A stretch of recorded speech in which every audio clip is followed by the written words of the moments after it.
Bienvenido seas a Leyendas de aquí y allá.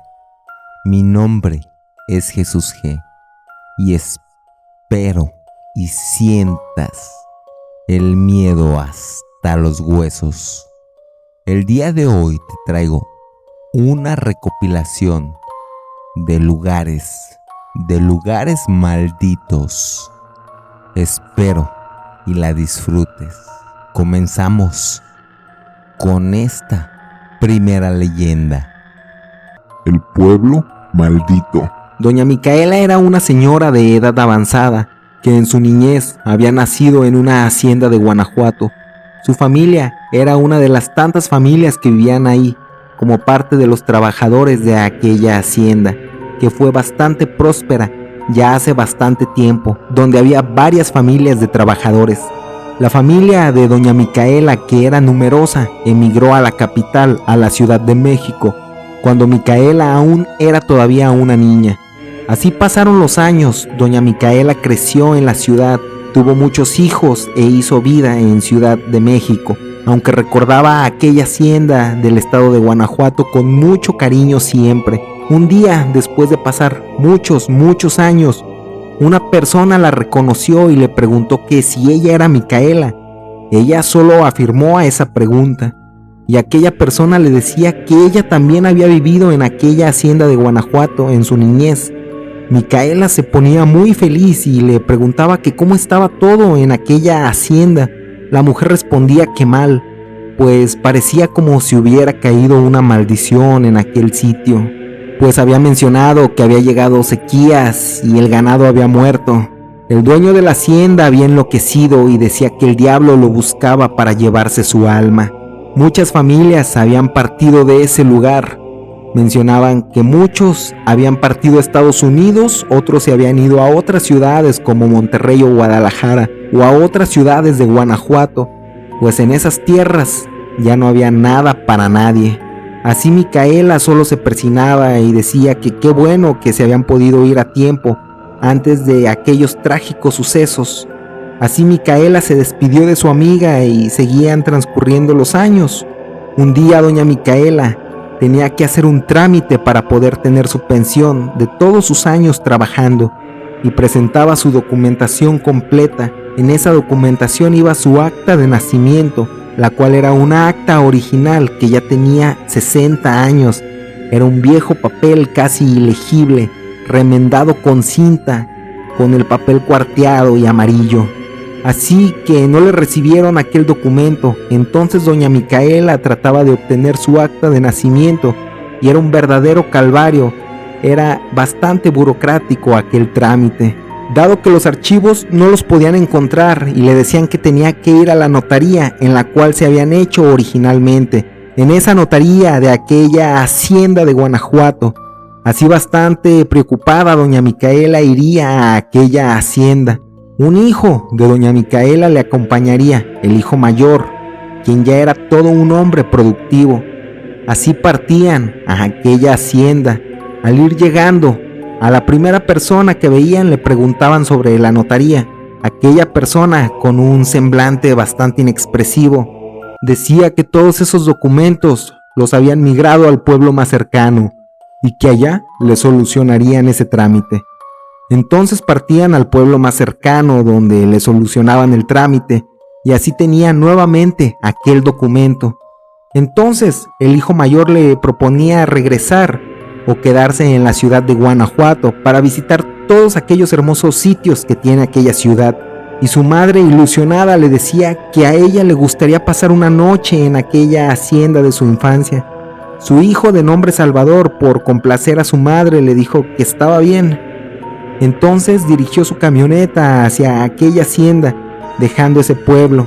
Cuando iban entrando a aquel lugar, todo era lúgubre, bastante extraño, bastante raro, pues todos los pobladores vestían de negro, las calles eran bastante terregosas, la vegetación era escasa, cosa que era totalmente contradictoria a lo que doña Micaela siempre había relatado y recordado. Al ir llegando, los pobladores solo se quedaban observando, pues parecía que nunca habían visto una camioneta. Los pobladores parecían poco sociales, lo cual es muy atípico no solo para cualquier pueblo de México, sino para cualquier pueblo de Latinoamérica. Solo Salvador sentía una vibra rara, extraña, una vibra pesada en ese lugar. No había niños corriendo en la plaza, ni un mercado colorido, solo gente que parecía que se sentían incómodas con aquellas visitas. Doña Micaela solo decía que en aquellas calles todo había sido sumamente diferente en su infancia. Al llegar doña Micaela quería ir a visitar aquella capilla que era un pequeño templo donde ella había hecho su primera comunión. Al llegar a aquella capilla estaba cerrada y no solo eso, tenía unos tablones clavados, casi como si fuera prohibida. Doña Micaela, ya algo triste, le pedía a su hijo regresar a la capital, pero su hijo, al ver la tristeza de su madre, le decía que pasarían una noche en aquel lugar, tratando de encontrar algo que animara a su madre. Y llegaron a un hotel, al único hotel de aquel sitio, que solo era un hotel sin huéspedes, con 4 habitaciones, sin electricidad, camas duras, paredes con la pintura vieja. En eso, el hijo de doña Micaela notaba que un neumático de su camioneta se había pinchado y se le estaba saliendo el aire. Salvador preguntaba si en aquel sitio había una llantera y desafortunadamente no existía nada que le pudiera ayudar con eso.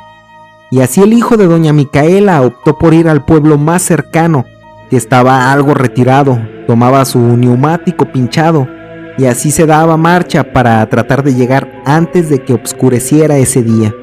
Así Micaela entraba a ese viejo hotel. Parecía que las fotos viejas y opacas que adornaban ese lúgubre inmueble le estaban siguiendo y observando con la mirada. Doña Micaela trataba de hacer conversación con el dueño del hotel en aquella recepción.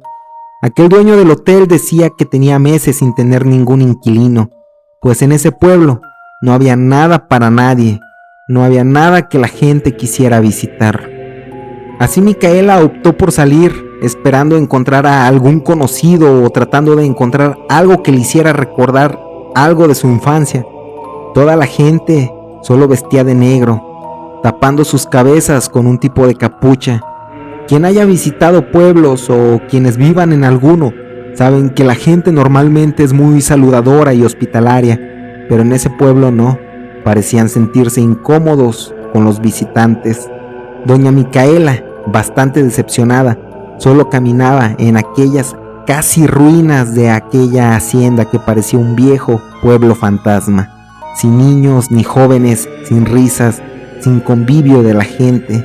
Al estar en lo que en su momento fue una de las bodegas más grandes de aquella hacienda, veía que estaba pintada de negro y en las puertas había grandes cadenas de color rojo que resguardaban aquella entrada de aquel lugar que emitía una vibra de maldad. Al acercarse un poco, escuchó una risa. Era la primera risa que se escuchaba en aquel lugar desde que ella llegó, pero no era una risa amistosa, era una risa malévola. Y aquella hacienda no era ya lo que en su momento fue. Así doña Micaela, al escuchar esa risa, solo sintió un frío que recorría toda su existencia y la hacía que se persinara, la hacía regresarse a su descuidada habitación de aquel viejo hotel. Doña Micaela sabía que en aquel lugar pasaba algo extraño, no era normal. Así doña Micaela solo esperaba que llegara su hijo, pues no quería pasar la noche sola en esa habitación, ni en aquel pueblo. Sentía miedo solo en pensar que no pudiera llegar su hijo ese día.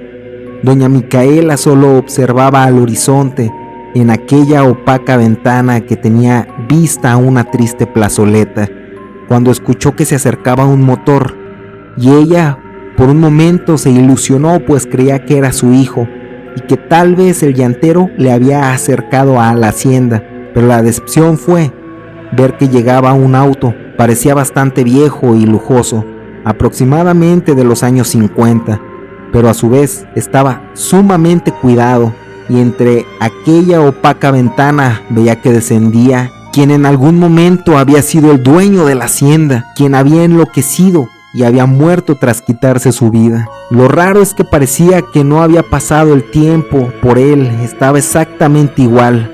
Descendía con un traje de Catrín, cosa que también era rara, pues normalmente aquel hacendado traía un traje tipo ranchero, y la población se daba asistencia hacia aquel lugar del arribo de aquel Catrín.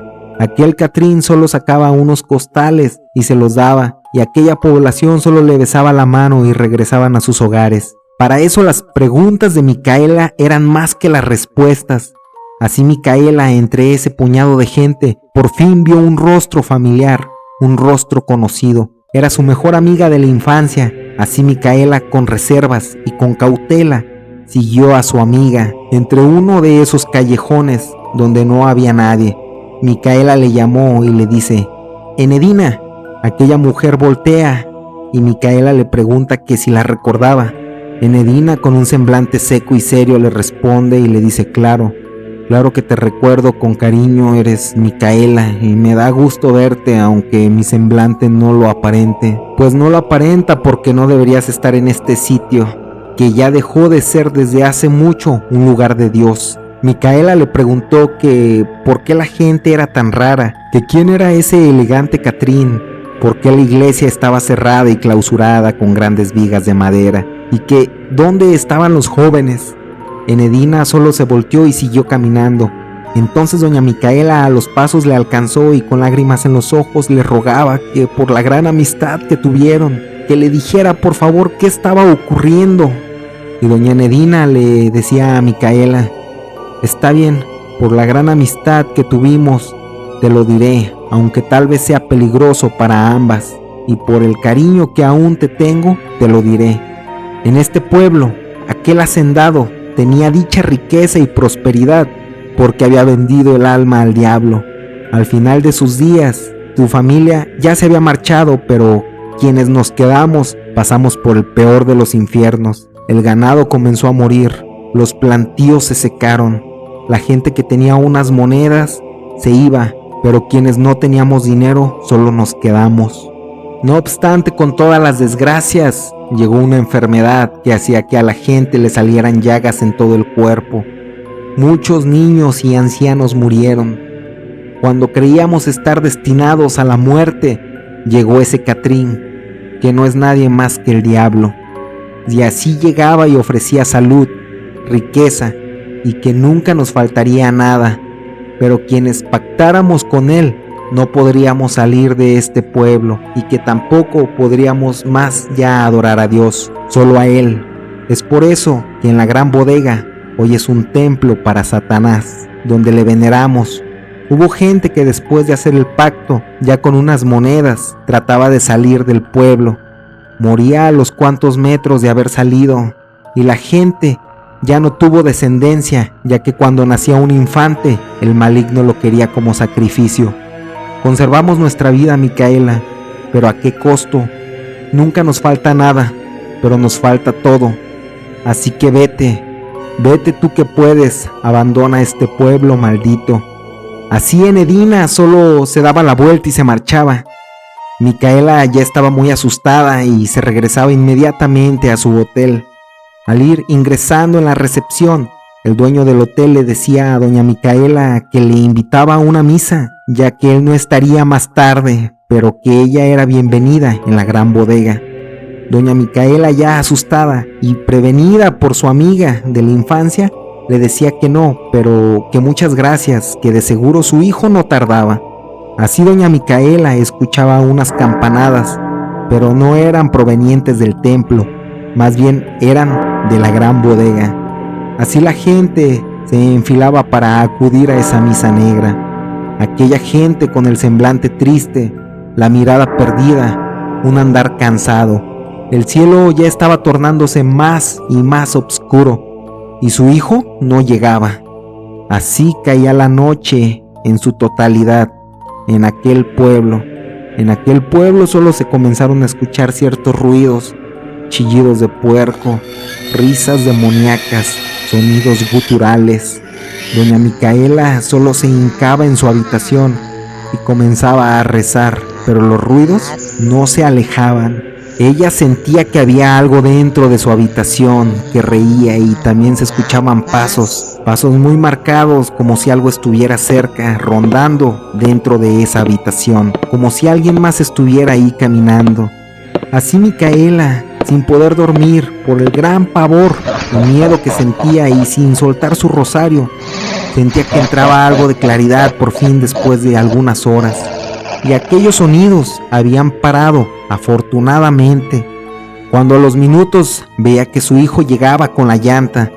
Así doña Micaela descendía y lo abrazaba muy fuerte y llorando le decía: vámonos ya de este maldito lugar, vámonos, hijo. Salvador solo le preguntaba que a dónde se había ido la gente. Así Salvador, su hijo, le platicaba a su madre que el llantero le había dejado en la entrada de ese pueblo y que le había dicho que ya llevaba muchos años abandonado.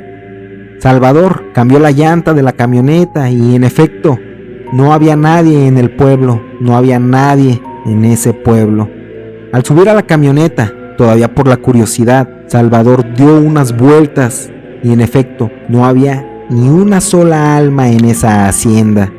Al ir saliendo del pueblo, casi en la entrada o salida principal, doña Micaela veía a ese Catrín con una sonrisa que se despedía de ella.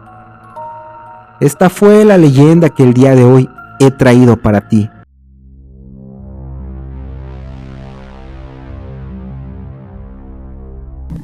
El Hotel Maldito. Emiliano siempre trabajó en la hotelería, pues él de adolescente vivió 6 años en los Estados Unidos. Sin embargo, nunca tuvo papeles en los Estados Unidos.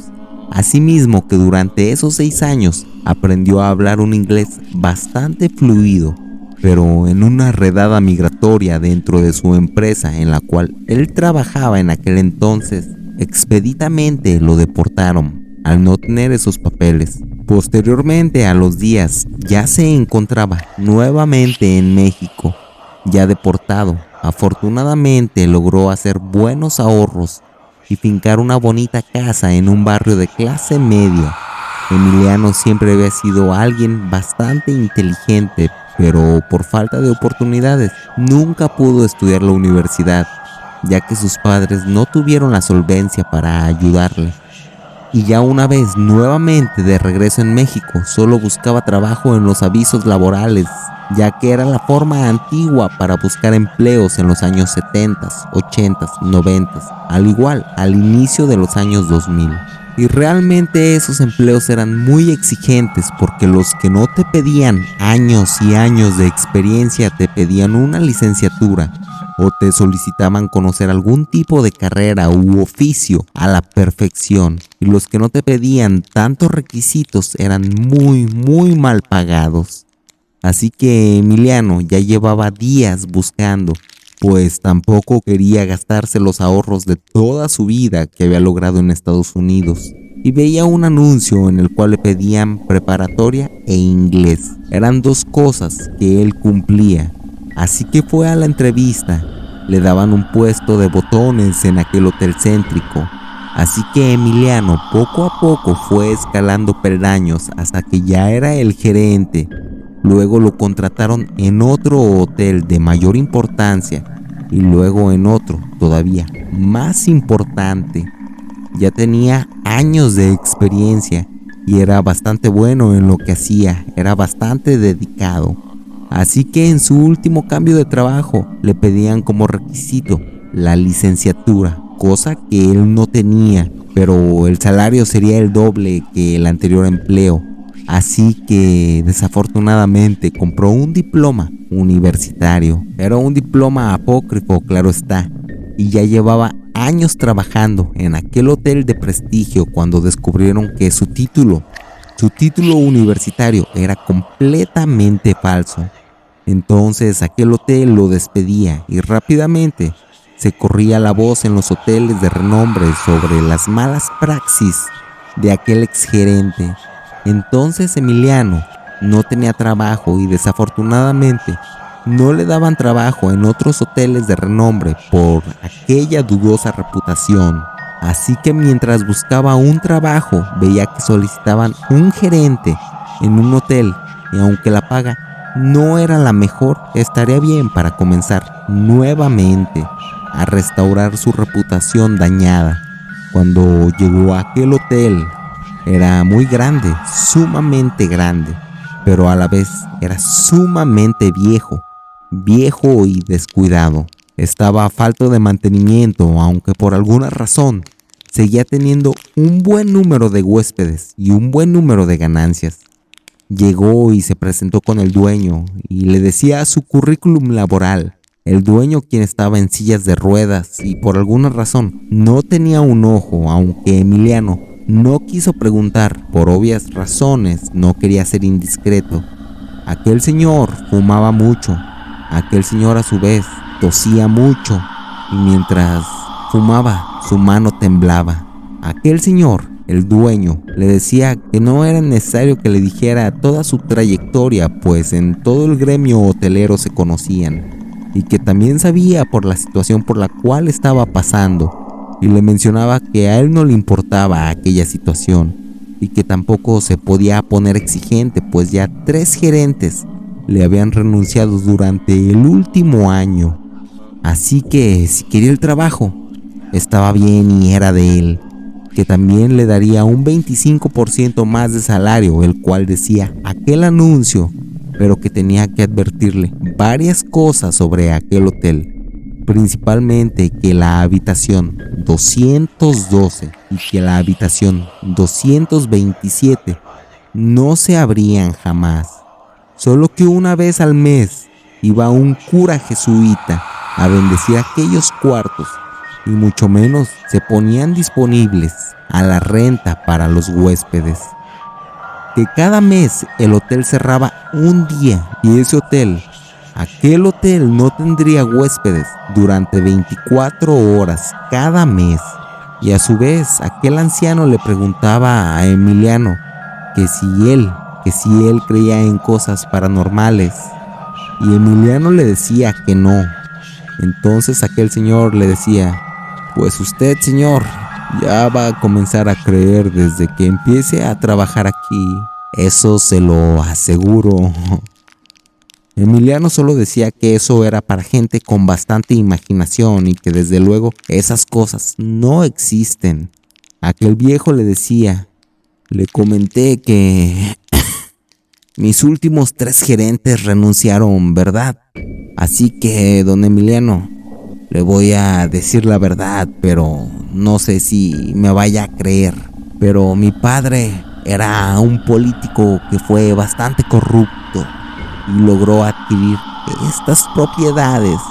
En estas propiedades y justo en este lugar fue una fosa común de decenas de gentes que mataron en la guerra cristera. Así aquel viejo le preguntaba a Emiliano si había escuchado hablar anteriormente sobre la guerra cristera, y Emiliano respondía que sí había escuchado pero solo un poco. Aquel viejo respondía que fue una época donde un expresidente de México, Elías Calles, prohibió en su totalidad la religión católica romana y la gente tenía que hacer culto a escondidas, y el gobierno mató una gran cantidad de católicos solo por eso, solo por ser católicos. Así que los católicos se levantaron en armas para defenderse y que al final sí lograron ganar, pero que llegaban carretas con cuerpos y que aquellos cuerpos eran los cimientos que sostenían aquel hotel, y que su padre construyó aquel hotel sobre esos cadáveres de fieles, y que era de los hoteles más viejos de la ciudad, que incluso en su pleno apogeo llegaban las celebridades de la época, desde actores, luchadores, cantantes, que siempre las presencias fantasmales eran bastantes, y que no era extraño que los huéspedes salieran corriendo de su habitación aterrados ya a altas horas de la noche, que tampoco era extraño hablar con alguien que crees que está, pero la verdad es que ya no está, y que de todas aquellas leyendas e historias que contaba aquel hotel, y sumando los números de sucesos fatídicos, le contaba solo unos relatos como que un señor había matado a toda su familia para ofrecerla como sacrificio a un demonio en uno de aquellos cuartos, que en otra habitación un asesino serial se quitó la vida cuando lo buscaba ya la policía, que en otra habitación murió una monja con su bebé, pero estaba justo en labor de parto para tratar de no ser descubierta por su congregación religiosa, y que así podía seguir horas y horas contando los sucesos terribles, tétricos que susurraban aquellas paredes de aquel viejo hotel. Y Emiliano le manifestaba que eso no sería un problema para él. Aquel viejo reía y mencionaba que los 3 últimos gerentes le habían dicho justo lo mismo. Entonces pactaban con un apretón de manos aquella propuesta laboral. Emiliano comenzó a pensar que los cambios que quería realizar en ese hotel serían bastante innovadores, desde colchones nuevos, cortinas, cambiar el tipo de toallas, el tipo de blancos, y estaba muy motivado en levantar aquel hotel y que su reputación se volviera a restaurar. Y ese día se presentaba con todo el personal del hotel y veía que no existía el suficiente personal para levantar aquel hotel. El joven de la recepción mencionó que era poco personal, ya que muchas personas solo habían renunciado pues les daba miedo estar ahí por los fantasmas del pasado. Y Emiliano le preguntaba a aquel recepcionista que si él no creía en fantasmas o por qué él había aguantado ya varios años, porque ya varios años había permanecido en aquel hotel. Y aquel recepcionista mencionaba que no, todo lo contrario, que él había logrado mantenerse porque sí, él sí creía en fantasmas, que su padre le había prometido en su lecho de muerte, cuando aquel recepcionista solo era un niño, que iría a cantarle su canción de cuna favorita, cada noche, y que cuando su padre murió, le cumplió esa promesa, y que al principio a aquel niño le daba mucho miedo, pero que luego se acostumbró y que incluso ya era reconfortante para él el paso del tiempo, escucharle en las noches cantar aquella canción de cuna, pero que un día simplemente dejó de escuchar a su padre, y que se podría decir que a él no le daba tanto miedo como a las otras personas, quienes eran testigos de ver actividad fantasmal por primera vez. Entonces Emiliano se despedía de aquel joven para seguir inspeccionando ese hotel. Salía al estacionamiento, veía a un anciano del mantenimiento fumando. Daba por hecho que era un trabajador de ahí, pues tenía un uniforme y una escoba, y le preguntaba a aquel señor que cuántos años llevaba laborando en aquel hotel. Aquel anciano mencionaba que ya ni se acordaba, pues llegó a trabajar desde adolescente. Así Emiliano también prendía un cigarro para acompañarle, y le preguntaba que si él también creía en esas leyendas fantasiosas, esas leyendas paranormales de las que se mencionaba en aquel hotel. Y aquel anciano del servicio mencionaba que era mejor temerle a los vivos, que esos son los peligrosos. Y Emiliano, claro está, solo reía pensando dentro de sí mismo que por fin una persona coherente. Eso le tranquilizaba un tanto más y se sentía más aliviado, pues pensaba que serían solo leyendas dentro de la imaginación de aquel personal del colectivo de aquel lugar que se habían desarrollado en su memoria. A su vez, haciendo cuentas ya en su oficina, veía que a pesar de que ese hotel parecía bastante descuidado, aún tenía buenas ganancias monetarias. Así que ese día fue con el dueño del hotel y le manifestaba que quería hacer muchos cambios con los cuales podría levantar nuevamente aquel hotel y ponerle en el mapa otra vez. El viejo dueño le decía que estaba perfecto, que al final esa sería la herencia para sus hijos, pero que iba a autorizar el presupuesto hasta dentro de 3 meses, pues no quería que comenzara el trabajo y posteriormente, en 3 meses, ya hubiera renunciado por las presencias paranormales y o fantasmales que le hubiera llenado de terror y que no aguantara seguir laborando en ese hotel, justo como lo hicieron los últimos 3 gerentes anteriores, y que solo dejaran el trabajo inconcluso y una deuda. Así Emiliano le decía que estaba perfecto. Al igual veía una foto en la pared de todo el personal del hotel, quienes laboraban aparentemente ya hace algunos años de aquel momento, dentro de la oficina de aquel dueño, y le preguntaba que si ese señor de la foto era don Oscar, aquel viejo del mantenimiento con el cual había fumado un cigarro. Y el dueño del hotel decía que sí, en efecto, y también le preguntaba, supongo ya sabes de él, desafortunadamente, hace 5 años se metieron a robar el hotel. Y el pobre señor Oscar falleció después de que le dispararon varias veces. Siempre fue un gran amigo mío, lo conozco desde mi infancia. Emiliano solo recién había hablado con él, solo un día anterior, y le decía que por favor no le dijera mentiras solo para asustarle, que con él no lo lograría, pues recién había hablado con aquel viejo.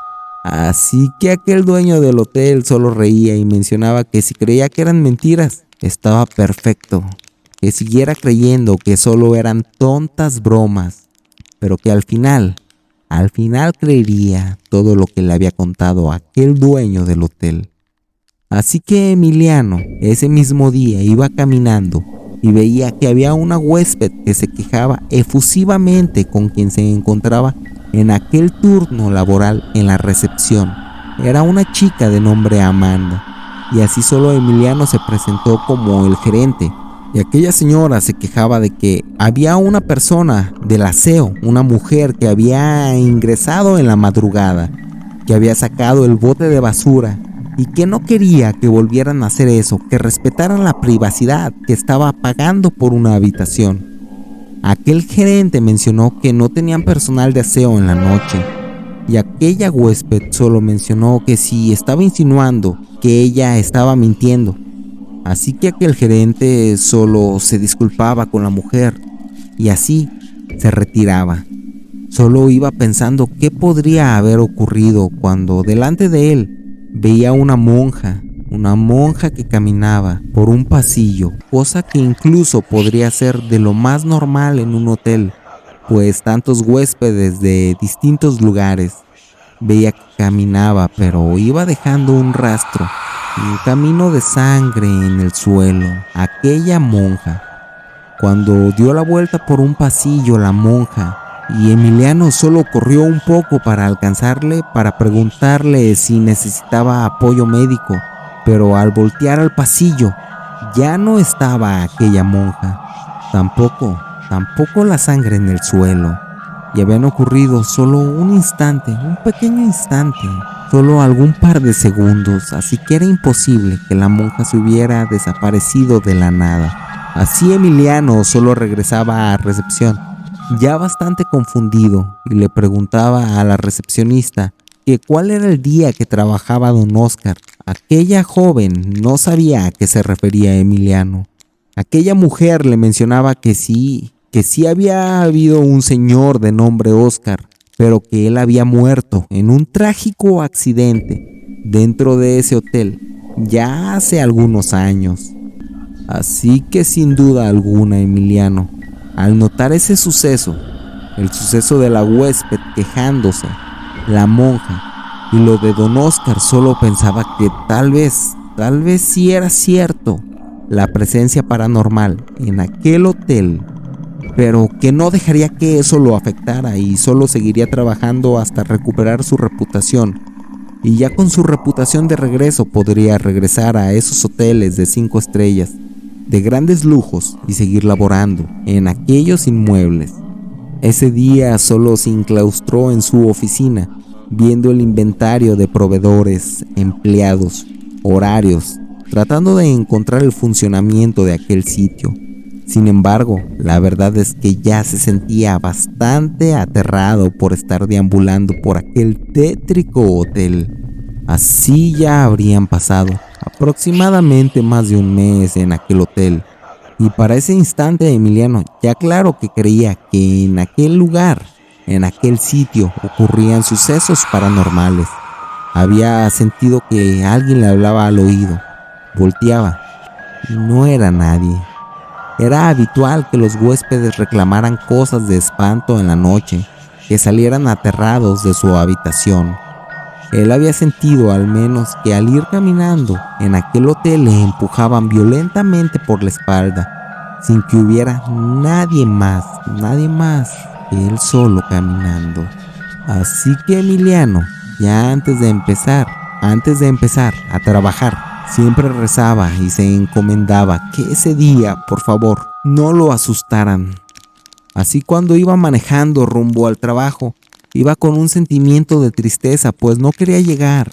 Solo deseaba ya no trabajar en ese sitio. Así que un día fue con el dueño del hotel y le mencionaba que quería tener una charla extensa con él.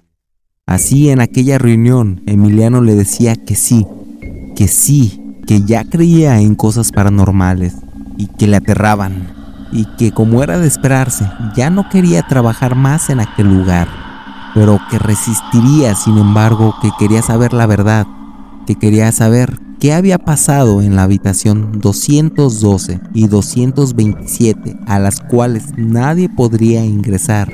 Y aquel dueño del hotel le decía que está bien, te diré la verdad. En la habitación 212 fue en la que un padre mató a toda su familia, incluso matándose él mismo para otorgarlos como sacrificio a un tipo de demonio, el cual sé el nombre de aquel demonio, pero no te lo voy a decir. Al igual le decía, yo tenía una esposa y ese demonio logró poseerle por más de 47 días, y así mi esposa murió en la habitación 227. Ese tiempo el hotel estuvo cerrado casi 4 meses. Es por eso que esas 2 habitaciones están prohibidas. Estarán cerradas al menos hasta que yo muera. Y es por eso que aquel sacerdote jesuita viene una vez al mes para contener el mal y alejar aquellas entidades negativas. Así Emiliano quedaba impactado con ese relato. Posteriormente los días seguían transcurriendo y llegaba el día en el cual aquel sacerdote jesuita visitaría aquel sitio para bendecirlo, aquel hotel, dicho hotel en el cual ese día no se alquilaba ninguna habitación. Así que Emiliano sabía que ese día no tenía que ir. Sin embargo, había olvidado unos papeles de suma importancia, de suma urgencia, pues días posteriores sería de alta ocupación, ya que un evento se daría en la ciudad y todos los hoteles estarían totalmente abarrotados. Así que optó por recoger esos papeles y regresar inmediatamente tratando de no ser visto. Así que entró a aquel hotel, lentamente caminaba hasta su oficina, recogía los papeles y salía cauteloso, cuando a lo lejos veía a aquel sacerdote jesuita. Y a Emiliano la curiosidad le ganó, así que muy sigiloso veía que aquel sacerdote se metía al cuarto 227. Aquel gerente se acercaba tratando de no ser descubierto, pues su morbo ya era bastante por descubrir qué ocurría en aquellas habitaciones prohibidas. Veía que la puerta estaba entreabierta y solo por aquella rendija de la puerta asomaba un ojo, y veía a aquel sacerdote desnudo con una estatua de algún demonio, desollando un conejo y untando su sangre, a la vez adorándole a aquella figura del demonio, y solo le manifestaba su amor. Aquel sacerdote, aquel jesuita, supuestamente estaba adorando a aquella estatua demoníaca.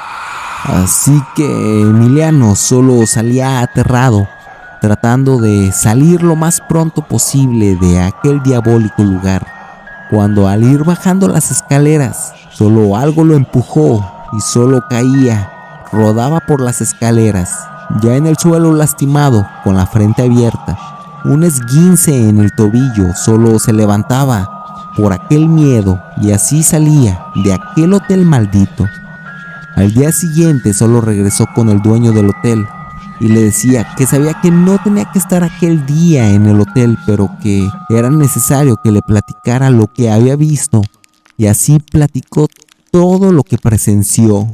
Y el dueño del hotel solo reía y decía: eso yo ya lo sabía, lamento que no te hayas enterado de esa manera, pero ¿por qué crees que este hotel sigue teniendo grandes ganancias monetarias?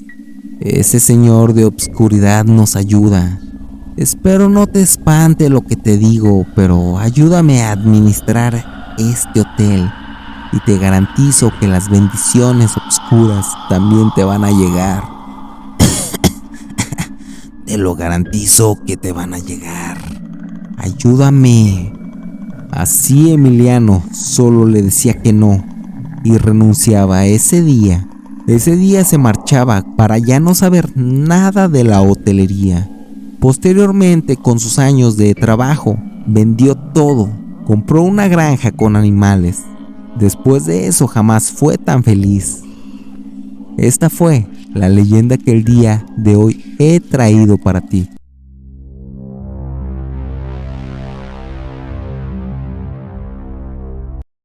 Don José era un hacendado que había ayudado mucho a su pueblo, un pequeño pueblo clásico con su plaza, su templo, enfrente de la plaza aquel templo, rancherías aledañas, un mercado con los productos más frescos. Don José tenía múltiples negocios, tenía un viñedo que producía un excelente vino, tenía hectáreas donde cultivaba frijol, maíz, algodón, tenía mucha ganadería, entre otros negocios que tenía don José. Siempre había sido muy amable con toda la gente y casi todo el pueblo lo quería. El 70% de la gente trabajaba para él. Siempre había demostrado un gran sentido de humanidad con las personas. Un día, al llegar del médico y tener unos estudios que ya llevaba meses sintiéndose mal, salía en los estudios que tenía una enfermedad degenerativa, la cual no tenía tratamiento ni cura. Su familia sufría bastante por la enfermedad que aquejaba a don José, y la verdad era un tanto triste, ya que incluso no era realmente viejo, tendría unos 55 años. Don José era muy amigo del obispo, quien frecuentaba el pueblo seguido para visitar a don José, quien por cierto le proveía el vino de consagrar, y aprovechaban para jugar una partida de dominó mientras terminaban el vino de la reserva personal de don José. Un día el obispo oficiaba una misa en aquel pueblo. Casi todo el pueblo se hacía presente, y en aquella misa daba la noticia de que don José mandaría a construir un gran convento en las orillas del pueblo para monjas, y que ese convento pondría al pueblo en el mapa. Al igual, daba la triste noticia sobre la enfermedad que aquejaba al pobre de don José. Así bien, don José destinaría una gran parte de su fortuna para la construcción de ese recinto sacro que pondría al pueblo en el mapa. Comenzaba la construcción de aquella obra, la cual se hacía y sería un convento grande y bonito. No se escatimaba presupuesto para ese recinto. Así, al transcurrir el tiempo, aquella obra estaba cercana de terminar y la salud de don José se veía cada vez mejor. Incluso la gente del pueblo decía que eso era un milagro, que don José era un santo y que Dios le había hecho el milagro por ayudar a los pobres y enfermos, y sobre todo por mandar a construir aquel recinto católico. Cuando la construcción se terminaba, la gente se hacía presente para presenciar el recinto, con grandes pabellones, múltiples capillas, y tenía una capilla que era la más grande, incluso parecía casi un templo por sus tamaños y dimensiones. Al igual, múltiples habitaciones para las monjas y personal del celibato y sus hermosos jardines. Posteriormente, a los días siguientes, llegaba toda una comitiva de novicias religiosas, al igual la madre superiora y un joven sacerdote quien sería el encargado de confesar a las monjas. Una de las monjas, quien había decidido dar su vida a Dios, estaba muy entusiasmada al tener pocos días en el celibato como monja y llegar a ese recinto. Era la hermana Margarita. La hermana Margarita se aclimataba poco a poco a la vida de monja, aunque realmente le fascinaba. Un día, la Madre Superiora, que llevaba por nombre Lucrecia, ponía a todas las monjas a rezar, y eran rezos que ellas no conocían, y la Madre Lucrecia las ponía a rezar en arameo y les decía que era la lengua que hablaba Jesucristo. Las ponía a rezar en la capilla grande y les ordenaba que tenían que aprender esos rezos, y las monjas así lo hacían. Al transcurrir el tiempo, poco a poco se encontraban cosas que eran bastante extrañas, como santos y vírgenes llorando sangre. Las monjas le decían esa situación a la Madre Superiora. Ella solo mencionaba que eso era un milagro, que Dios se hacía presente en ese recinto.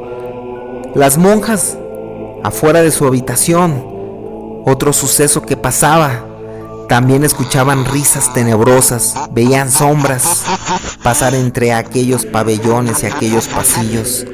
Tenían la sensación de que eran observadas y que algo más siniestro habitaba ese lugar. Aunque no lo mencionaban, ya que una ocasión que una monja lo externó esa preocupación a la Madre Superiora. La Madre Superiora la regañó hasta más no poder. Le decía que cómo se atrevía a decir eso de ese lugar santo. Le ponía como penitencia 3 días sin comida, le daba 3 golpes con una vara de carrizo en la espalda, misma que le flagelaba la piel, y la ponía todo el día a rezar esos rezos que ella misma había dado, que estaban en arameo y nadie comprendíamos. Un día informaban que se realizaría una celebración en aquel convento, pues la fama de aquel convento había trascendido, y acudirían desde el presidente municipal, don José el benefactor, el obispo, entre otras celebridades de la región. Se realizaba aquella reunión patrocinada por don José, quien ponía el vino, llevaba piñatas. Las monjas habían preparado tamales y buñuelos y birria.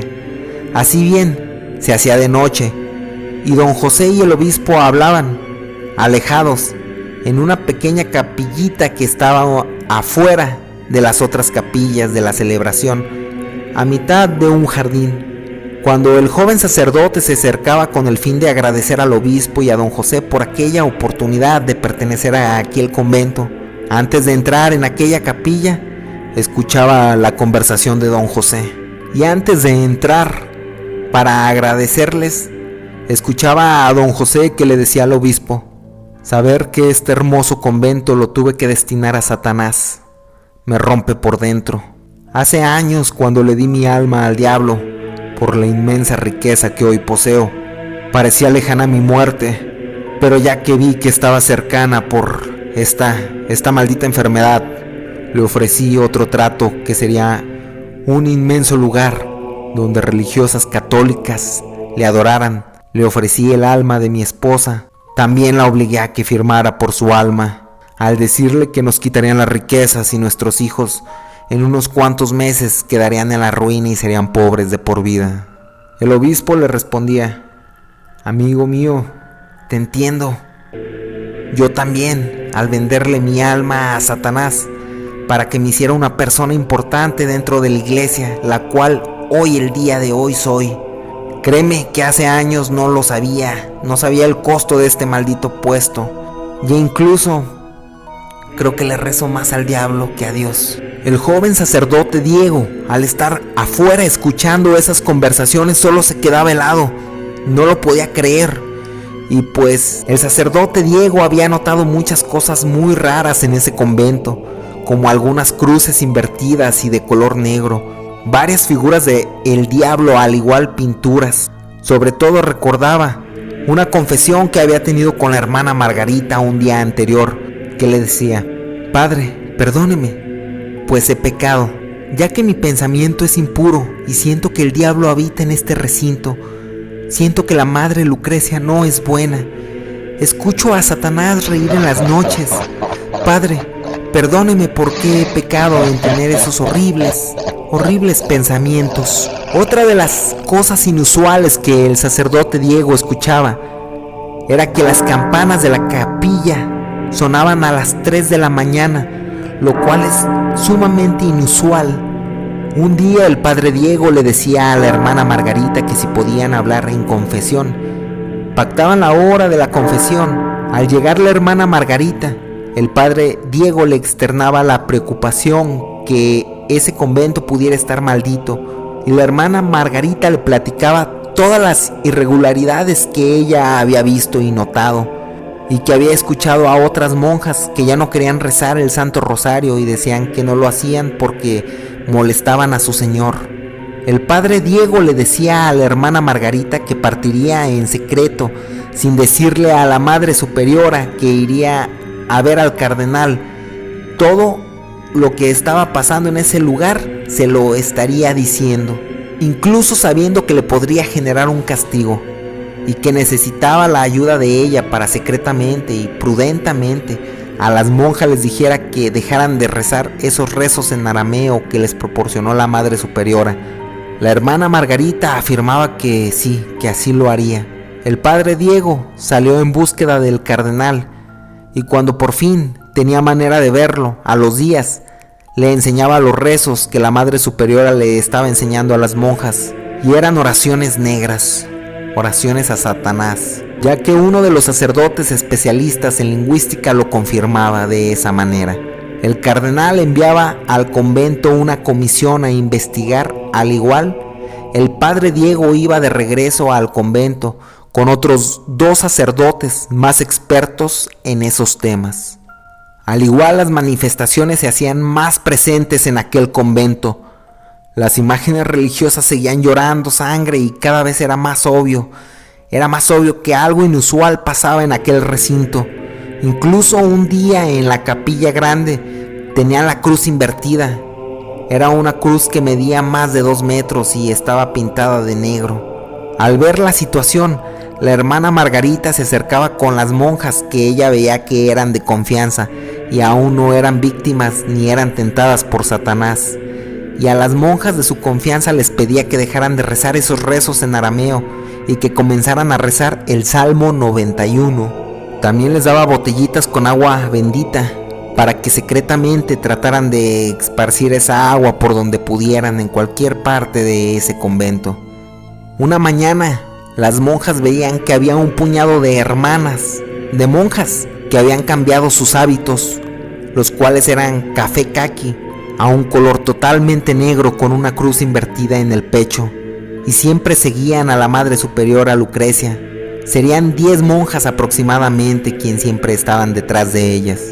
Ese día era particularmente violento, ya que muchas monjas llegaron a presenciar al diablo caminando, y no solo eso, se escuchaban ruidos guturales demoníacos, las campanas sonaban, ya era de noche y las monjas presenciaban ataques directos sobre ellas. Las puertas se cerraban solas, veían horribles sombras merodeando y riéndose. La hermana Margarita les decía que fueran a rezar a una capilla que aún no había sido terminada y que era el único lugar que aún no estaba contaminado. Las clérigas se daban reunión afuera de esa capilla e ingresaban. Esa misma noche iba llegando la comisión eclesiástica en compañía del padre Diego, uno de los padres que era más experto en ese tema que el padre Diego. Observaba la simbología del lugar y llegaba a la conclusión que sí, que efectivamente había mucha simbología para la veneración de Satanás. Estaba oculta en el supuesto arte sacro. Al llegar los recibía la Madre Superiora, quien les preguntaba que a qué se debía dicha visita. Uno de los sacerdotes le preguntaba que cómo era posible que tuvieran en ese convento tantas referencias a Satanás. La Madre Superiora decía que solo era arte sacro. Ese mismo sacerdote de nombre Isaías le preguntaba que a qué convento había pertenecido antes la Madre Superiora Lucrecia, y ella decía que al Sagrado Corazón de la Misericordia. El sacerdote Isaías estaba todo confuso y le decía que era imposible, pues él había pertenecido a ese, pero era monasterio y que no era un convento de monjas. Y la Madre Superiora le decía: sí, ahí te vi durmiendo muchas noches, cuando tenías pesadillas. Yo estaba sentado a un lado tuyo. Yo le susurraba a todos ustedes con el fin de que hicieran cosas malas. ¿Recuerdas esa cálida tarde de abril cuando Matías, tu mejor amigo, se colgó? Sí, era yo. Yo fui el culpable de eso. Yo fui. Y la cara de la religiosa cambiaba, a lo que Isaías le decía a Diego y al otro clérigo que ese lugar estaba maldito y que tenían que salir de ese sitio instantáneamente. Mientras la hermana Margarita seguía rezando en aquella capilla con las otras monjas, seguían rezando el Salmo 91, cuando escuchaban ruidos demoníacos fuera de la capilla y les decían: las tenemos, no escaparán, Satanás es nuestro Señor. Y comenzaban a cantar el nombre de Satanás afuera de esa capilla. La hermana Margarita seguían rezando el Salmo 91. Comenzaban a hacer cantos religiosos católicos, mientras el sacerdote Diego y el padre Isaías y el otro clérigo iban de paso apresurado hacia la salida de aquel convento. A pocos metros antes de llegar a la puerta veían 2 perros negros que les obstruían el paso y que les ladraban ferozmente, pero también se reían a la vez como humano. No como humano, mejor dicho, como demonios. A lo que el sacerdote Isaías, quien era un experto exorcista, comenzaba con el ritual del exorcismo frente a esas 2 bestias y decía: va de retro Satanás, cruz sacra sid mihi lux, no draco sid mi dux, va de retro Satanás, nuquam suade mihi van, sunta mala cuate livas ipse, veneas vivas, va de retro. Los perros se marchaban asustados. Sin embargo, la Madre Superiora había cambiado totalmente de apariencia y estaba atrás de ellos a unos cuantos metros, cuando abrían esas pesadas puertas de madera y salían corriendo los 3 sacerdotes de esa entrada principal del monasterio.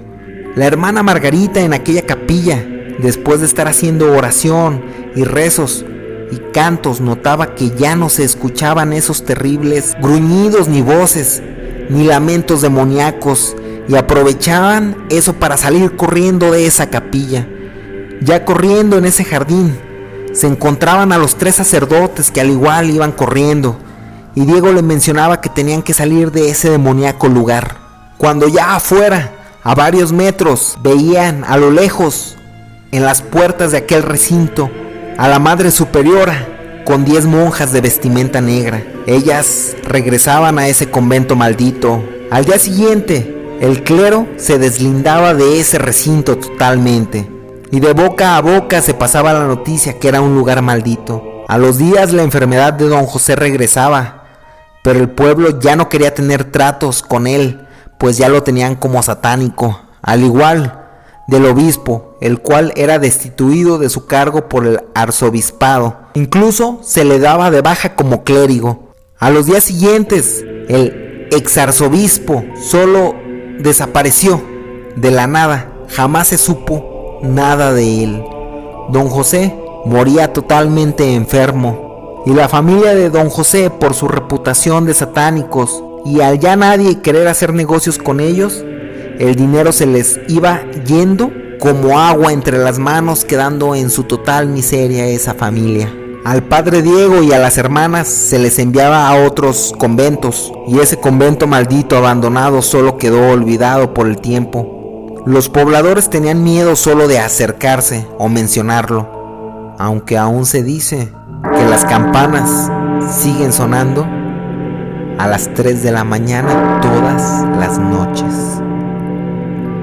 Esta fue la leyenda que el día de hoy traje para ti.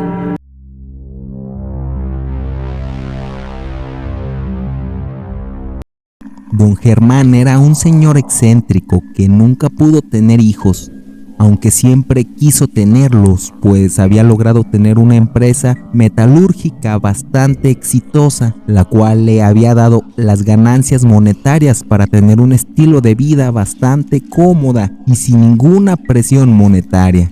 Don Germán no fumaba, tampoco tomaba, no le gustaban las apuestas, era ingeniero aunque realmente esa no era su pasión. Esa carrera no era lo que él había querido, puesto que prácticamente el padre de don Germán lo obligó a estudiar esa ingeniería, ya que su anhelo siempre había sido estudiar historia. Eso era algo que le apasionaba, rescatar esas huellas del pasado, atesorarlas, revivir ese fragmento del tiempo olvidado. El padre de don Germán era un americano que hacía muchos negocios en México y ya vivía pegado prácticamente a la frontera y proveía a muchas empresas de productos cárnicos y era un experto en el mantenimiento y procesos de los rastros. Entonces don Germán fue a una buena escuela en Estados Unidos, pero la madre de don Germán era de Argentina. Sin embargo, nunca habló el idioma, nunca habló el inglés y optaron por tener un gran rancho en México, justo en la frontera, para poder trasladarse de un lugar a otro fácilmente. Fue así que don Germán, al igual que su padre, supo manejar sus negocios redituablemente en ambos países, exportando e importando. Fue así que don Germán, con su conocimiento en ingeniería y los conocimientos de negocio de exportación e importación y el capital monetario que tenía para hacer esa inversión, logró abrir una empresa a la cual le comenzó a dejar ganancias millonarias. Y como lo mencioné, don Germán no era una persona ostentosa, tampoco era una persona con vicios y aparte era fiel a su esposa, sumamente fiel. Entonces, al tener tanto dinero pero no tener en qué gastarlo, solo iba a subastas de artículos históricos, tanto en Estados Unidos, tanto en México y otros lugares de Latinoamérica. Tenía armas de colección desde la Guerra Civil de Estados Unidos, como artículos de la Revolución Mexicana, artículos de la Revolución Bolivariana, de la Segunda Guerra Mundial. Y para Germán ese era un gusto, pues teniendo tanto dinero podía costear dichos artículos históricos coleccionables. Mandó a construir dentro de su propio rancho un lugar inmenso para conservar su colección y tenía una colección de monedas, una colección de armas, una colección de artículos muy peculiares. Un día, al acudir a una subasta, estaba sumamente enfadado porque había perdido unas monedas de oro de un naufragio pirata que otro pujador las había comprado y solo se encontraba ahí desilusionado cuando veía que el siguiente objeto que se ofertaba era una silla eléctrica de una penitenciaría que había dejado de usar ese sistema de castigo mortal y ya usaba métodos, si se le pudiera decir, un tanto más humanos. Aquella penitenciaría cambiaba por la inyección letal. Entonces subastaban esa silla eléctrica que había sentenciado la vida de más de 180 personas violentas, criminales, de los más perversos, asesinos seriales. Desafortunadamente, algunos pobres inocentes que por un precario proceso legal se les terminó ejecutando de manera injusta. Así que don Germán no podía perder ese artículo. Y así que la puja comenzó y las cantidades subían y subían, pero don Germán no dejaría que se fuera esta ocasión, así que fue el ganador de esa intensa batalla. Así a los días rápidamente recibía el artículo y lo ponía en su gran vitrina de trofeos de colección históricos. Lo metía en aquel cuarto donde guardaba todos sus tesoros.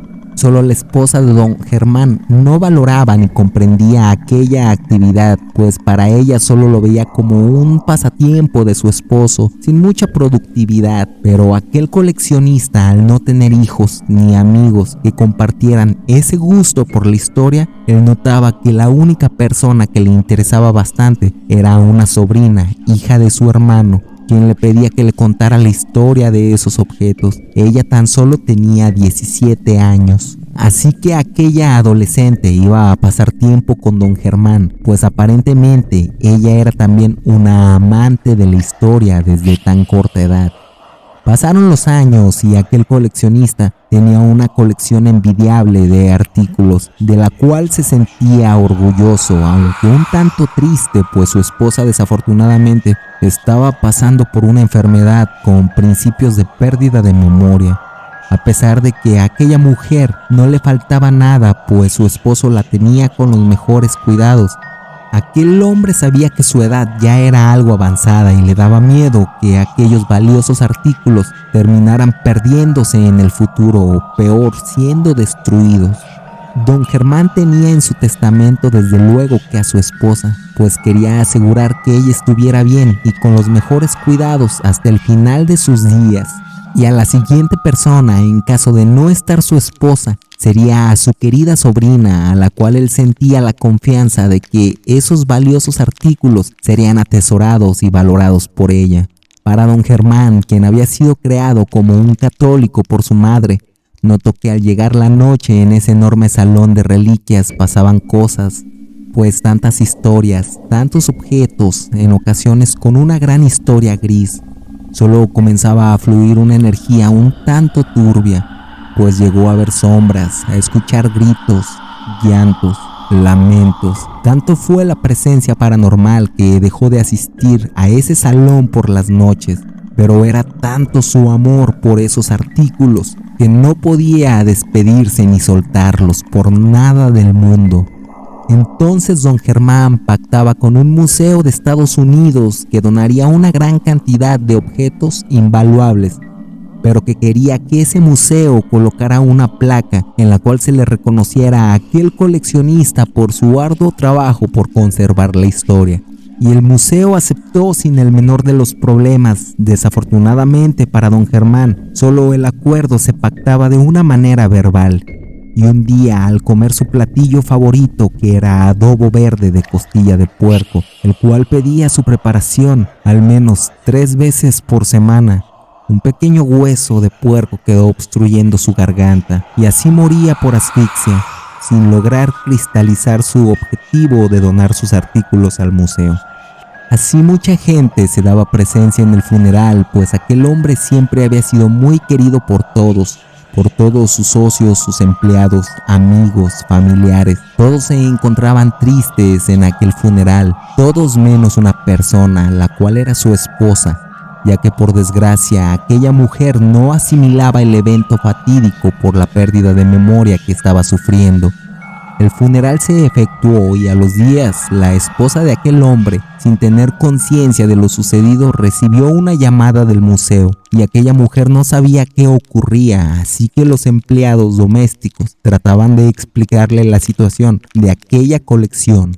Aquella señora, sin dimensionar, y al ser la señora, la dueña, prácticamente la mandamás, comenzó a regalar simplemente muchas de las cosas de la colección. Lo comenzó a regalar a los empleados, cosa que ellos desde luego comenzaron a aprovecharse al saber el estado de demencia de aquella señora y saber que muchos de esos artículos incluso eran invaluables. Muchas cosas las comenzó a tirar, pero vio esa silla, aquella silla eléctrica, la cual se le hizo horrible, pero vio a un pequeño sentado en ella y el pequeño le decía: «Mamá, no tires esta silla, pues es mi favorita». Entonces aquella mujer le decía que no la tiraría, pero que haría que la tapizaran para que quedara bonita y pudiera meterla a la casa y se viera presentable. Pero recordemos que aquella mujer no había tenido hijos nunca, aunque en sus delirios ella comenzó a decir que su hijo la acompañaba, que estaba con ella. Mandó a tapizar aquella silla y darle una estética para que no se viera tan brusca, con un carpintero que le fabricó ciertos detalles para que se viera un tanto más agradable a la vista y pudiera colocarla dentro de aquella casa. Así que aquella viuda poco a poco hablaba más de su hijo.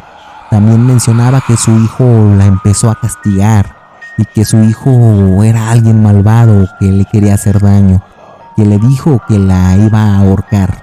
Así la servidumbre, al igual familiares que iban con ella para ver cómo se encontraba, por obvias razones solo la juzgaban de loca, cuando un día aquella pobre mujer demente, aquella mujer la encontraban muerta, pero todo apuntaba que la habían asfixiado, como si alguien en un frenesí de odio le hubiera apretado el cuello hasta matarle. Se hicieron las respectivas investigaciones judiciales. Sin embargo, no se encontraba ninguna prueba que pudiera inculpar a nadie y se cerraba la carpeta de investigación con el dictamen de que aquella mujer demencial se hubiera autoinfringido ese daño. se daba santa sepultura a aquella señora y la herencia pasaba a manos de Isabel, la sobrina de don Germán, a quien realmente le sorprendió bastante que ella fuera a tener aquel beneficio cuantioso, pues su tío jamás le manifestó que ella sería heredera de un inmenso rancho con hectáreas, una cuantiosa fortuna, un enorme rancho con más de 30 habitaciones, caballos finos y 40% de la empresa, la cual era bastante productiva. Así que aquella mujer, quien en aquel entonces vivía en España, pues allá estudió una licenciatura en artes y no le iba mal, pues en su trabajo le daba una solvencia para vivir dentro de lo que cabe cómodamente. Al igual ya se encontraba casada con un español quien era abogado y se podría decir que tenía una buena solvencia, pero aún así vivían en un pequeño departamento de Madrid, manejaban un pequeño auto compacto y en algunas ocasiones llegaban a fin de mes un tanto apretados económicamente. Así que aquella joven pareja veía la herencia y se ponían obviamente súper felices. Viajaban directo a México, a aquel enorme rancho en el norte. Grandes llanos, un buen desayuno ranchero que le servían justo en la cama, aunque era una tortura en el paladar de aquel español, pues el picante era un ingrediente que se usaba casi en todos los guisos. Aunque la vida no era mala, había buen dinero y justo sin trabajar, ya que la empresa se manejaba prácticamente sola y ya solo ella recibía las ganancias. Andrés, el nombre de aquel español, quien era muy católico a diferencia de su esposa Isabel, notaba cosas que no le gustaban en ese rancho, pues él rápidamente se empezó a percatar de cosas como sombras caminando, risas un tanto perversas, hombres que deambulaban en esa enorme casa, y le decía a Isabel que vendiera todo, incluso las acciones de esa empresa, que regresarían a Madrid con toda esa ganancia y que podrían comprar varios departamentos y casas, que él podría poner su despacho jurídico y ella su propia galería de arte en una zona privilegiada. Pero Isabel no aprobó la idea. Aquella joven no era mexicana, era americana, pero con raíces mexicanas. Se sentía bastante cómoda en esa vida, y sumando que no tenía que trabajar y así podía darse la vida de reina, se negaba rotundamente. Así que un día Andrés, ya era bastante noche y sentía un tanto de hambre, así que bajó al primer piso para prepararse un sándwich. Cuando iba descendiendo veía a alguien de figura tosca caminando con cadenas en los brazos y en las piernas, arrastrando su caminar, solo paso a paso. Seguía caminando y Andrés veía que aquel intruso se había metido. Entonces regresaba muy sigiloso a su cuarto y llamaba a seguridad, a la seguridad del rancho. Aquellos hombres buscaban, pero no había nadie, ni tampoco ninguna cerradura forzada. Así que Andrés ya estaba muerto de miedo. Pasaron unos días posterior. Así que Andrés, al ir caminando, escuchaba grandes cadenas y pasos que arrastraban y parecía que le estaban siguiendo. Isabel, quien se encontraba muy triste al ver que la colección se había arruinado y prácticamente se había perdido, no le ponía mucha importancia a lo que Andrés le decía, pero Andrés simplemente ya estaba bastante sugestionado por las presencias y los ruidos. Cuando un día solo se encontraba en el lobby y se sentó en aquella silla, en ese momento entró en un tipo de trance. Y veía cada muerte que había pasado por esa silla, que ya tenía un aspecto totalmente diferente. Así que al regresar en sí, solo sentía que unas grandes cadenas rodeaban su cuello y lo estrangulaban. Y Andrés daba su último respiro. A su vez, esa misma mañana, una mujer del servicio había muerto en extrañas condiciones, sin que aún nadie a esas horas se percatara de su muerte. Así que al par de horas encontraron el cadáver de la mujer y de Andrés. Entonces algo estaba ocurriendo en esa casa. Y así Isabel estaba muy desconsolada, pues Andrés sí era el amor de su vida. Y también se lamentaba, ya que si hubiera hecho caso en marcharse, aún seguiría ahí Andrés. También recordaba que Andrés le mencionó que algo malvado habitaba en esa casa. Entonces Isabel optó por marcharse y ese rancho recibía una reputación de maldito, pues por todas las extrañas muertes en tan poco tiempo, todos los extraños sucesos, Isabel se marchó a Estados Unidos para seguir su vida. Malbarató aquel rancho, pues no quería saber nada más de ese lugar. Cuando tiempo después veía a un viejo conocido, quien había vivido cerca del rancho, y mencionaba que ese rancho estaba ya abandonado y deshabitado, pues los últimos propietarios quienes compraron aquel rancho, quien era una pareja de esposos con 3 hijos adolescentes, un día en la mañana encontraron a toda esa familia ahorcados en la misma viga, una viga enorme de madera que estaba en las caballerizas. 5 personas, una familia completa que había muerto en circunstancias sumamente extrañas, que posteriormente la gente ya no quería acudir, incluso temía acercarse. Entonces Isabel solo analizó el peligro que sufrió cada día con aquella herencia maldita. Esta fue la leyenda que el día de hoy he traído para ti.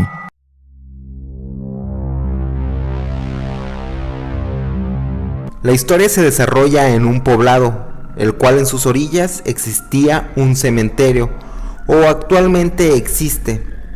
Ya no es un camposanto. Posteriormente les contaré qué sucedió. Para esto comenzamos con Vicente, quien era la persona encargada de ese cementerio, y no de la administración meramente, más bien de todo lo operativo que sucedía internamente en ese panteón, desde la limpieza, seguridad, los rondines, mantenimiento en general. Vicente no tenía familia y vivía dentro del camposanto. Literalmente, el panteón era su vida. Vicente tenía el dominio total de lo que sucedía en el interior de aquel panteón, y no tardó en sacarle el mayor de los provechos, ya que extraía cosas de valor de los difuntos, de todos los difuntos que eran enterrados con cosas como relojes, joyas, anillos, etc. Cualquier cosa a lo que él le viera un precio. A su vez había gente en la capital que le compraba cuerpos, sin el permiso de la familia, claro está, en mera clandestinidad. Aparentemente era para vender en universidades caras, de paga, para la carrera de medicina, y también tenía clientes de la capital que practicaban la santería y vudú, y le hacían pedidos desde esqueletos hasta partes frescas de cuerpo, como órganos o extremidades.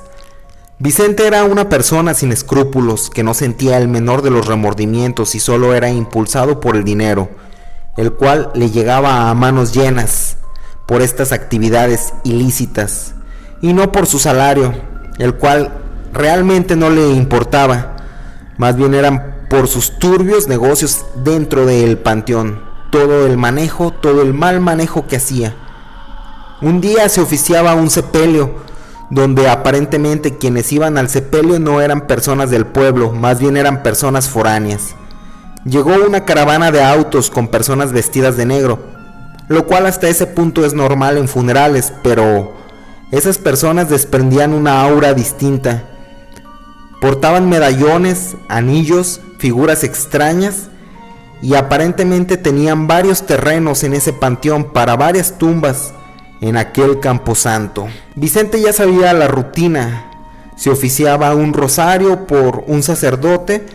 Normalmente se hacía la introducción del ataúd en la tumba y la gente lloraba, se despedía y se marchaba. Pero ese día no. Todo era sumamente bizarro.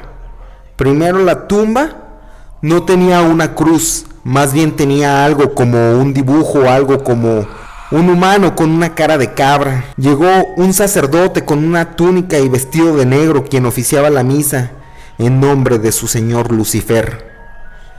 Llenaron un cáliz haciendo sacrificios sobre el ataúd de varias gallinas de color negro, y prendían un cirio negro con morado enorme para que éste se consumiera sobre la lápida de esa tumba. Una persona, una mujer, se acercó discretamente a Vicente, quien se encontraba pasmado, pues en sus 24 años laborando en ese cementerio nunca había visto nada igual. gente adorando al diablo, gente rindiéndole homenaje y tributo. Una mujer se acercó a Vicente y le menciona que la mujer que acababan de enterrar era su hermana, y también hacía mención que ella sabía que no era un funeral típico el cual Vicente estuviera acostumbrado, que era extraño para él y lo entendía, pero que justo habían buscado ese cementerio solo por Vicente, ya que sabían que él amaba el dinero y sobre cualquier cosa estaba dispuesto a ofrecer grandes cantidades de dinero si Vicente les ayudaba. Vicente les preguntaba que qué podía hacer él. La mujer le explicaba que podía hacer mucho y le decía: mira, normalmente los panteones han sido bendecidos, por eso se les llama camposantos, lleno de cristianos católicos que han fallecido. Pero nosotros no profesamos esa religión. Nosotros servimos al Señor de las tinieblas, quien nos ha bendecido con muchos dones, pero nosotros no podemos ser sepultados en lugares benditos. Estamos hartos de que nos entierren en fosas u otro lugar, algún llano alejado, y no tener el derecho de estar en un cementerio como este. Por eso tú eres muy importante para nuestro plan, y también tú tendrás mucho dinero. Lucifer te ayudará a ti también. Vicente estaba muy desconcertado, pero se sentía atraído por la avaricia del dinero y preguntaba que cuál era la labor que tenía que realizar. La mujer sacaba 8 frascos con un líquido negruzco y le decía que ese líquido era agua maldita. Al igual, sacaba un papel tipo pergamino con unas extrañas inscripciones y unas frases que Vicente no entendía, y le decía que tenía que rociar esa agua por todo el camposanto y leer esos rezos aunque no los entendiera. Vicente realmente estaba desconcertado, sin embargo, por la suma monetaria, la cual sí era bastante la que le pagarían, él estaba dispuesto a hacerlo. Aparte, Vicente no creía ni en Dios ni en el diablo. Las instrucciones eran claras y simples: rociar el agua maldita por todo el camposanto a las 3 de la mañana, mientras decía esos rezos de las hojas. Así había transcurrido un mes y Vicente hacía esa labor, sin creer que sucedería nada, día tras día, recibiendo su pago semanalmente, un pago bastante fuerte. Vicente, quien llevaba 24 años trabajando en ese panteón, nunca había sido testigo de ninguna actividad paranormal. Es por eso que no creía en nada y hacía esas actividades sin más ni más, impulsado por el dinero, sin ningún remordimiento. Pero transcurrido un mes, Vicente notaba cosas raras. Se escuchaban lamentos desde el interior de las tumbas, se escuchaban llantos que provenían del subsuelo de aquellas lápidas. Se escuchaban risas demoníacas en ese cementerio cuando caía la noche. Un día recibió una visita de la mujer quien le había encargado esa tarea y le decía: Vicente, te agradezco. Nuestro señor Lucifer está contento, pues este lugar era bendito y hoy es todo lo contrario, hoy es un lugar maldito. Y todo gracias a ti. Hoy es un día de gloria. Y tú, Vicente, recibirás mucho dinero, pues brujas, chamanes, satanistas vendrán a este campo maldito. Vicente estaba ya muy asustado, pues él había notado esos cambios y le decía a la mujer que ya no quería ese dinero, pues había visto al diablo caminar entre las tumbas y que estaba aterrado, que tenía pesadillas, que incluso gente que visitaba a los difuntos lo había notado, escuchando gritos aterradores de la tumba de su interior. La mujer le decía que ya no había nada más que hacer, pues el lugar ya afortunadamente ya estaba maldito. Le dio su pago y se marchó. Para ese punto Vicente estaba totalmente arrepentido, pero sobre todo asustado. Dejó una última carta con todo lo sucedido. Un día lo encontraron en medio del camposanto muerto con una cara de expresión de terror, arañándose la cara, totalmente tieso. La gente al tiempo posterior comenzó a enterrar a sus difuntos en otro lugar, un panteón nuevo, en ese mismo poblado, pues la gente había visto demonios, aquelarres, en ese antiguo camposanto que había dejado de serlo. Aún la gente teme estar cerca de ese panteón, pero más teme ingresar, pues les aterra ver a Lucifer deambulando entre las tumbas. Esta fue la leyenda que el día de hoy traje para ti.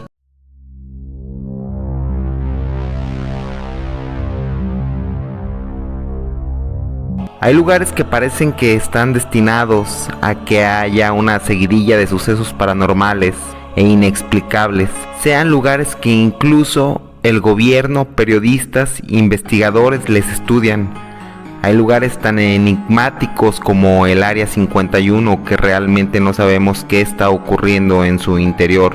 Otro claro ejemplo sería la Zona del Silencio en México, que por una continuidad de eventos totalmente sin explicación se suscitan sucesos paranormales totalmente extraños. Otro lugar sin duda es el Triángulo de las Bermudas, pero sin duda alguna uno de los misterios y lugares con una clara carga totalmente paranormal es el rancho Skinwalker. Dicho lugar en Utah, Estados Unidos, que ha sido estudiado por científicos, magnates, periodistas, y hoy en día siguen pasando cosas desde avistamientos ovnis y estar asentado sobre un viejo cementerio indio de las reservas indígenas Uinta y Uray de la tribu Ute. No obstante, se ven avistamientos de bolas de fuego, ovnis sobrevolando el cielo y extrañas figuras que se dibujan en los sembradíos. Se ven criaturas extrañas desde grandes lobos y figuras humanoides de gran velocidad y fuerza, sin dejar de lado la presencia fantasmal de aquel rancho. Todo eso se atestigua con Terry Sherman, quien fue un antiguo propietario. Quedó tan horrorizado por los acontecimientos que ocurrían en lo que era su nuevo rancho, que 18 meses después de haber adquirido la propiedad para tener una tierra fértil y un cálido hogar con su familia, salió huyendo, aterrado de esa propiedad de aproximadamente 194 hectáreas en el noreste de Utah, poniendo en venta esas tierras, lo que hoy todos conocen como el rancho Skinwalker. El señor Terry Sherman y su esposa Gwen narraron sus hórridas experiencias a un periodista local en junio del año de 1996, donde mencionaban ser testigos de misteriosos cultivos con forma circular, ovnis y la mutilación continua y repetida de su ganado, pero de una forma extraña, como si hubieran usado bisturí que no dejaba mancha de sangre. Después de la publicación, un magnate inmobiliario apasionado del fenómeno ovni compró la propiedad en $200,000 de nombre Robert Bigelow y dejar a cargo a unos investigadores para documentar todos esos sucesos. Según los indígenas de aquella zona, mencionaban que las actividades paranormales llevan siglos. El rancho cubre unas 194 hectáreas y está relativamente cerca de las ciudades de Roswell y Bernal, y el término anglosajón traducido al castellano sería piel caminante o trotapieles. Antes de continuar, déjame explicarte a qué se refieren con el término Skinwalker, que en navajo es Ji-Nadloshi, y es un brujo dañino que tiene la habilidad y uso de la magia negra y tiene que hacer un sacrificio de un ser querido para lograr poseer y fusionarse o transformarse en algún animal del cual porte la piel, como lobos, pumas, alces, coyotes, etc., brindándoles una fuerza y velocidad sobrenatural. Los navajos o tribus, cuando descubrían que había un Yenadloshi entre ellos, le desterraban de la tribu. Una vez ya más en contexto y retomando el tema sobre el rancho Skinwalker, se dice que esos seres rondan en aquel rancho. Con respecto a la familia Sherman, cabe recalcar que cuando los Sherman en 1994 decidieron aventurarse a comprar el rancho, pusieron todo su patrimonio en esas tierras e hicieron un plan estructurado para prosperar con el rancho ganadero. Y tras un análisis minucioso decidieron adquirir la propiedad. Uno de los primeros días de la mudanza, ya en la tarde-noche, vieron que un enorme lobo, mucho más grande de lo normal, el doble. Los Sherman, estáticos, solo vieron que el lobo sin ningún miedo se les acercaba. Incluso parecía dócil. Le acariciaron, Al ser gente de rancho no tenían el miedo. En primera instancia no lo vieron como una amenaza. Incluso estaban debatiendo si se quedaban con aquel lobo cuando el lobo de repente brincó y atacó a un ternero. En eso, Terry Sherman solo tomó su carabina y comenzó a dispararle a aquel enorme lobo, impactándole varias veces.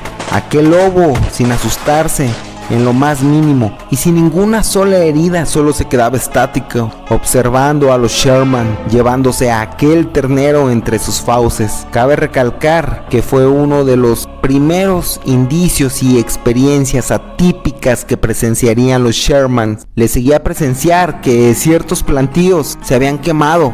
Habían dejado extrañas figuras plasmadas, eran figuras geométricas, totalmente perfectas, alineadas. Cabe recalcar que se daban efectos poltergeists dentro de la casa, ya que movían cosas que nadie había movido con anterioridad, las cambiaban de un lugar a otro.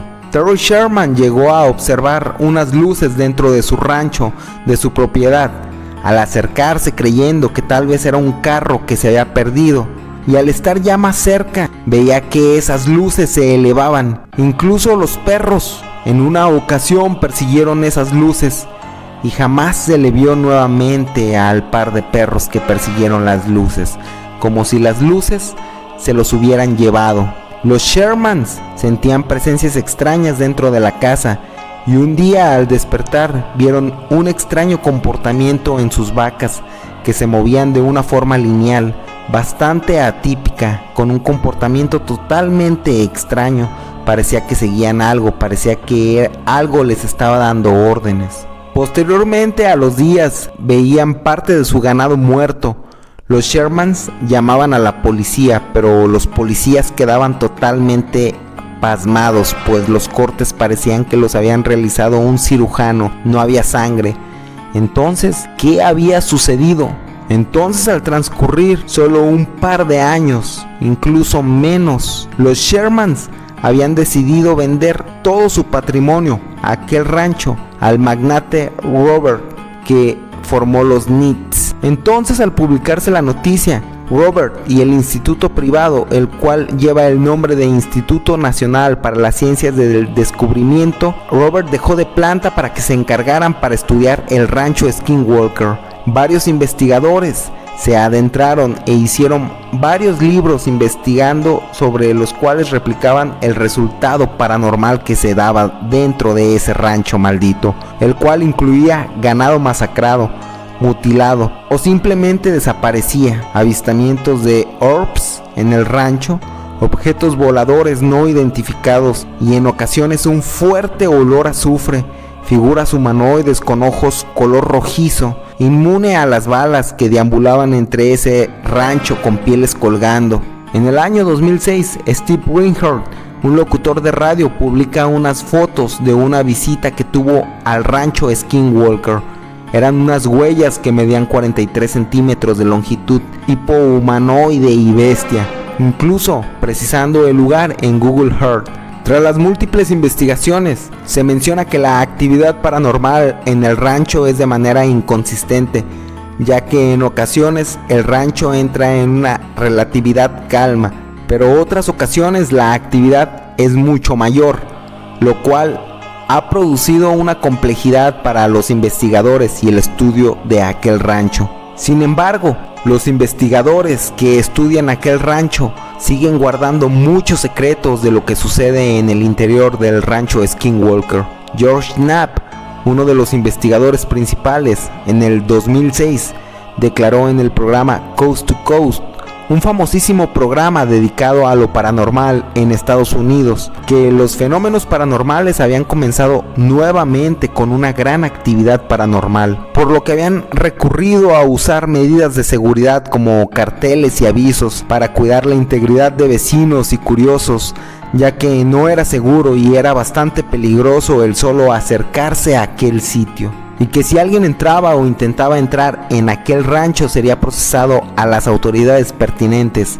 En el capítulo 14 del libro Hunt for the Skinwalker, uno de los investigadores, Keller Knapp, mencionan que después de las largas entrevistas con los vecinos del rancho, contaron raras experiencias como ver bolas de fuego, ovnis, extrañas criaturas deformes deambulando en aquel rancho con pieles colgantes. El investigador Knapp también declaró ver en el cielo globos brillantes de diversos colores y algunas transparentes que parecía tener un remolino en su interior y parecía afectar la energía eléctrica, generando apagones después de ver esos globos. Posteriormente, al presenciar ese suceso paranormal, encontraban perros carbonizados dentro de la finca. Al igual, reportaban actividad poltergeist bastante agresiva. Esa actividad poltergeist mencionaban que cerraba las puertas y ventanas de una forma sumamente violenta y repetitiva. Fuertes golpes en las paredes en la noche, como si algo les amenazara.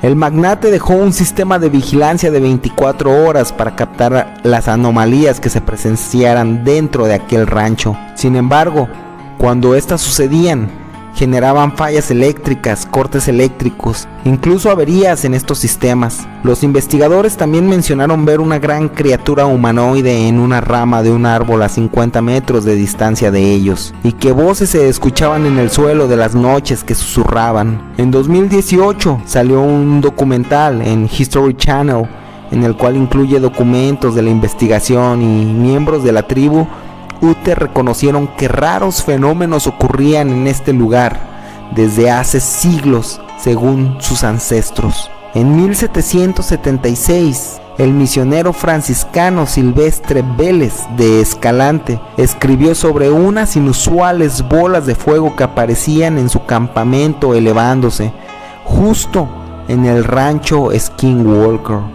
El lugar sigue siendo un enigma actualmente. Se dice que un portal de energía atrae seres paranormales de todo tipo, hasta ovnis. Y no obstante de ser un portal energético, está también fincado sobre un viejo cementerio indio, lo cual genera la mezcla perfecta para que sea un lugar maldito y totalmente oscuro y tenebroso. Y dime, ¿tú qué piensas? ¿Tú te animarías a pasar una noche en el rancho Skinwalker? Esta fue la leyenda que el día de hoy traje para ti. Estas fueron las leyendas y relatos que el día de hoy he traído para ti.